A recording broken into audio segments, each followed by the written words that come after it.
Hello, my name is Connor Holt, and today we are doing a persuasive speech, joined by my mother and father again, and then my little brother behind the camera once more. So today I really want to talk about the Navy SEAL Foundation and how it really connects with our community here.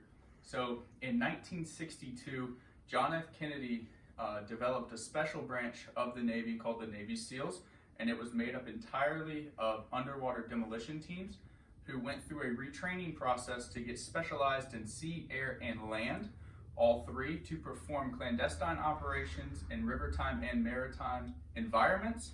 So sea, air, and land is actually why they are called SEALs. So SE stands for sea, the A is air, and the L is land. So these are one of the more highly developed personnel of the military.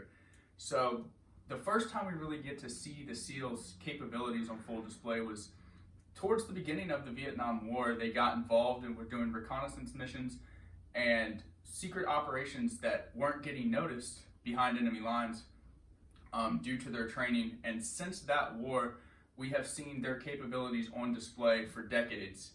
So the Navy SEAL Foundation is a great nonprofit organization that provides, that is just close to home to us, provides educational opportunities and just overall support for the families of our veterans and the veterans themselves.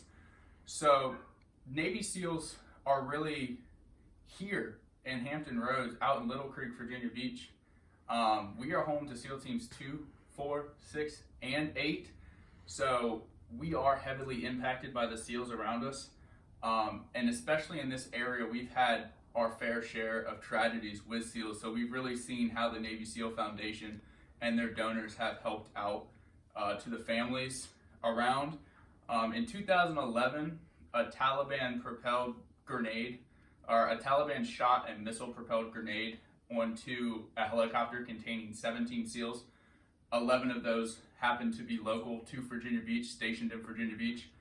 And I believe 3 of those actually went to my church at the time. So it was a very hard time, and we really got to see the support of not only our community, but the foundation and everything that was just outreaching to them. We also know the SEALs by missions such as Operation Red Wings. If you're familiar with the movie Lone Survivor, this is when 4 SEALs were out doing reconnaissance and they got spotted by Taliban, and 3 of them died and there was 1 lone survivor, and it was just an amazing story about how specialized these guys are and how much they really do sacrifice. Another one, probably the most popular SEAL Team 6 mission known to man, was the assassination of Osama bin Laden, where they took in 2 teams and took out the most wanted man in the world, probably the most evil man in the world. So for them to transition back into normal society is a very hard thing to do, as they go through things that people could never imagine. So when they do return to the home front, this organization also provides them with educational opportunities. They send them to college. They do PTSD counseling and therapy if that's what they need. They also help out with the families of the SEALs, with the kids. They provide so many grants to kids of the families for an opportunity to go to college.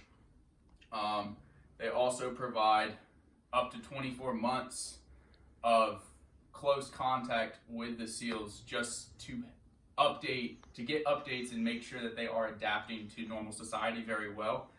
But the support of this organization goes just far beyond education and just comes to a whole support of the family themselves.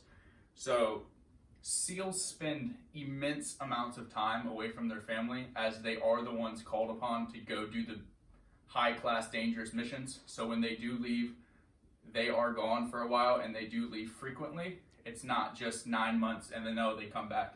In 9 months, they come back. They could be away for 3 months and come back for a week and go again and go again and go again and go again.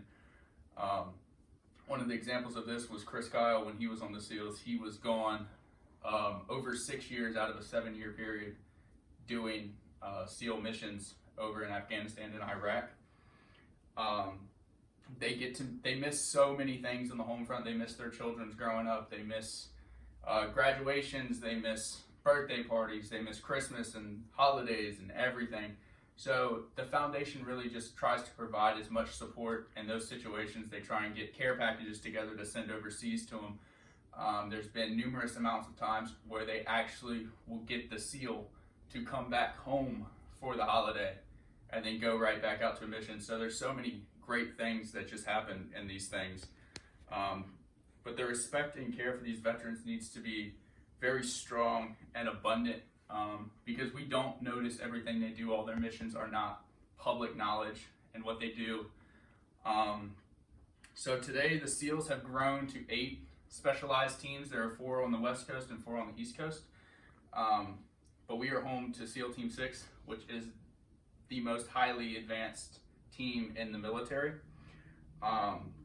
The Navy SEALs make up only 1%, under 1% of the Navy, as their teams only range between 12 and 16 members. So they are very close-knit. They do everything together. They don't get divided, and they're basically another family away from their own family. So SEALs over the years, once again, have been tasked with gathering intel and capturing and assassinating the most dangerous people on the planet. So they are doing jobs that people have nightmares about. They do things that are just unimaginable to a normal everyday life, and we can't take for granted just the freedom that we have back here while they are over there losing lives, protecting us in ways that we can't even imagine. So this foundation really brings awareness to what they do and how they do it. It brings support to the families, to the SEALs themselves. It brings great educational opportunities to the families of the SEALs and the SEALs themselves once again. And it really is something that impacts us close to home, as we could be in the grocery store and not know that there is a SEAL standing right next to us, because they are really abundant around here, and they really do a good job at what they do, and they do it without glory, they do it without praise, they do it without attention, which is very uncommon for most people to do. So this foundation really does do miraculous things outside of what we can even see. So anything, $1, a cent, it doesn't matter. Everything counts towards helping these veterans get the best lives they can outside of the warfield.